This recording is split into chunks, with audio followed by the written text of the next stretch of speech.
The biggest mistake that you are making, but probably don't even realize it, is pretending that your boundaries and your parenting decisions have all to do with your kids. What's best for them, right? What's the most logical or responsible thing to do? When in reality, if we're keeping it real, a lot of the times our parenting decisions and our choices are based on our emotions and what we need and what we feel most comfortable with, or even what's most socially acceptable if we're keeping it 100, right?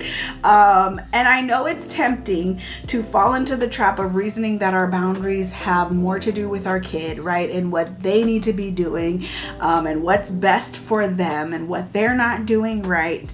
And it's a habit that we can fall into and often not realize it.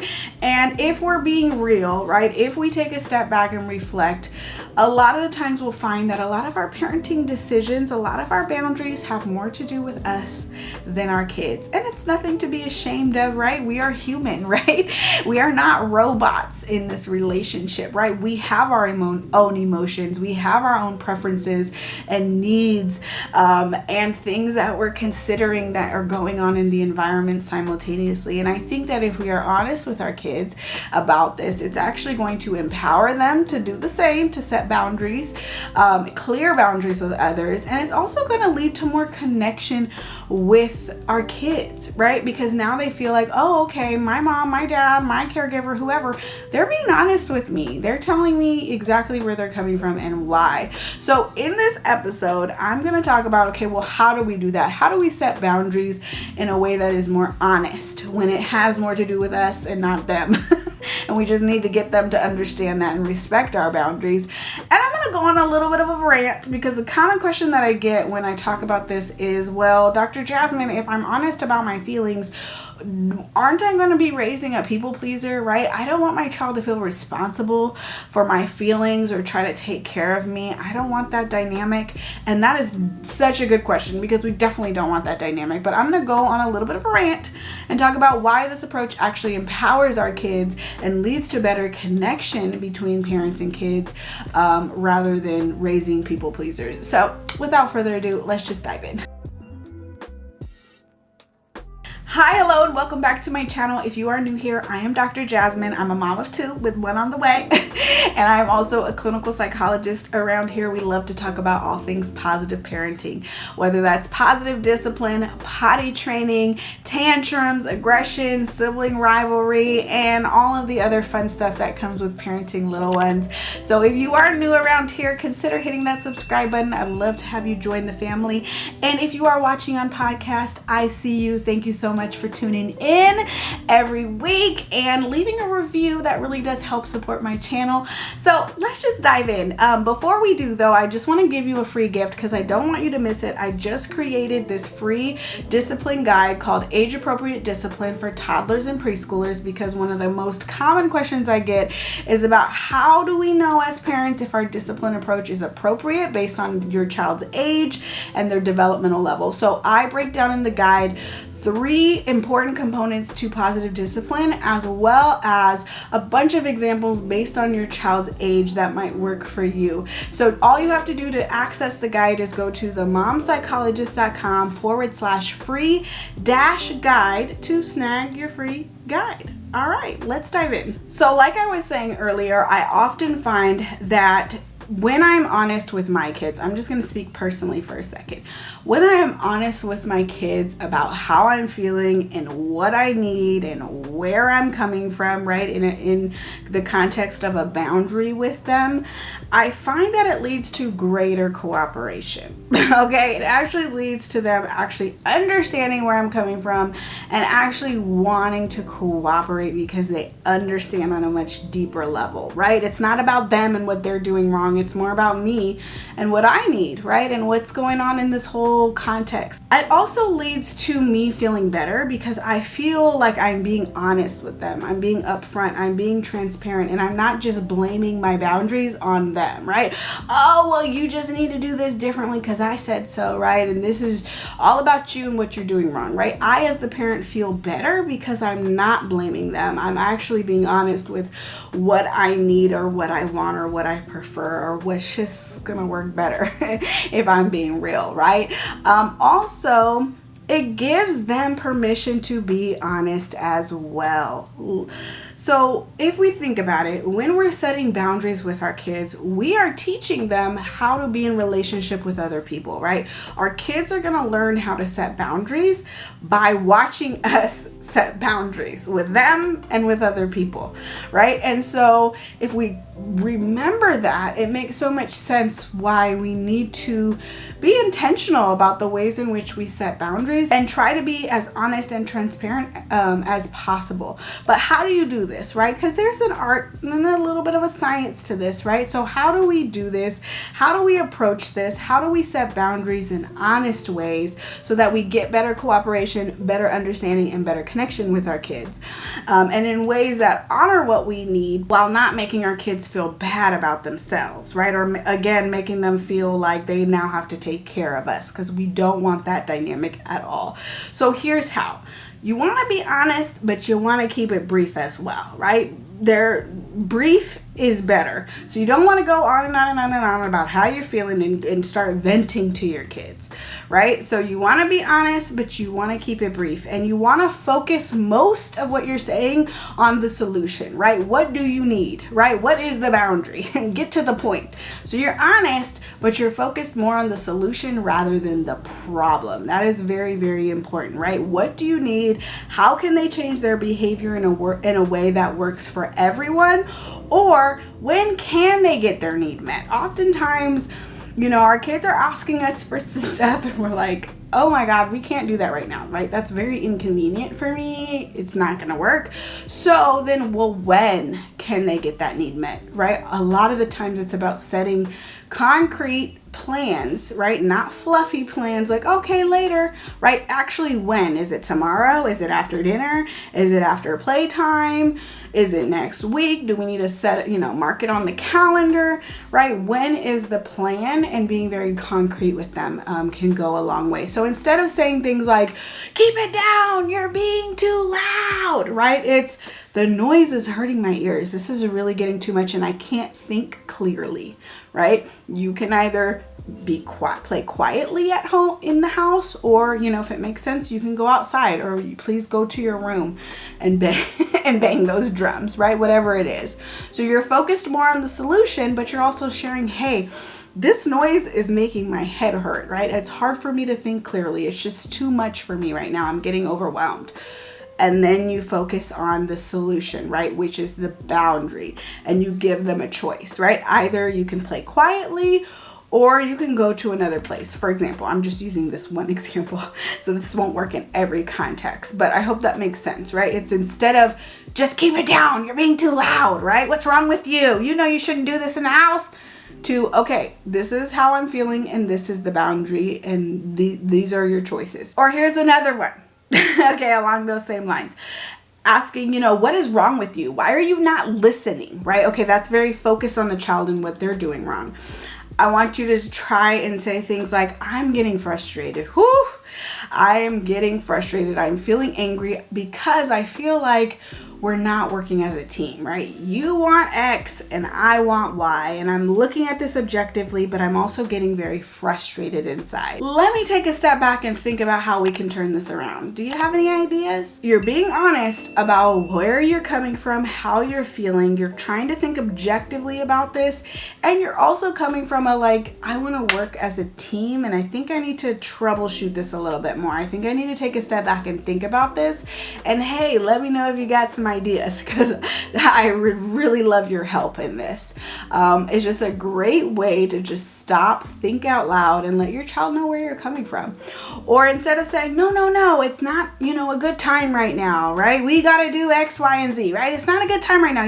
It's time for bed or whatever it is, right? We got to get ready for school, whatever it is, right? Instead of coming at it from that angle, be like, I'm tired, right? And I'm not feeling up to playing this anymore. Or I'm only feeling up to playing one more round of, let's say, Candyland. They're asking you to play Candyland or whatever it is they're asking you to play. Just letting them know, I'm tired, I'm not feeling up to it right now, but hey, let's make a plan to play this tomorrow when I'm fresh, when I feel a little bit better. Thank you so much for understanding.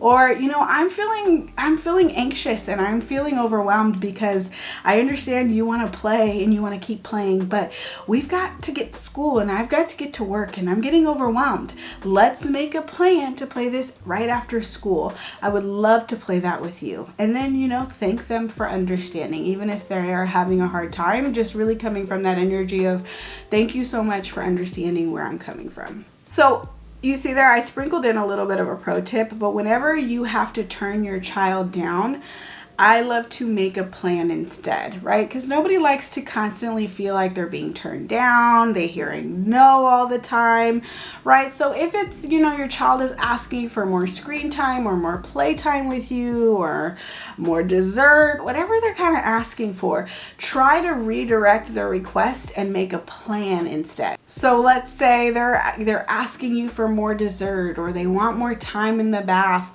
Just let them know, I understand where you're coming from. I know this is so fun, or this dessert is so yummy and delicious. Let's make a plan to have more tomorrow. It can be just a really good way to honor what they're asking you for, honor their need or their want, and then make a concrete plan. And just be sure to meet that need when you said that you would so that they come to trust in your word. And it's okay if they get upset. They don't like that, right? They want it now. They don't want it later. It's okay for them to share those feelings with us, and we just make the plan and stick with that boundary.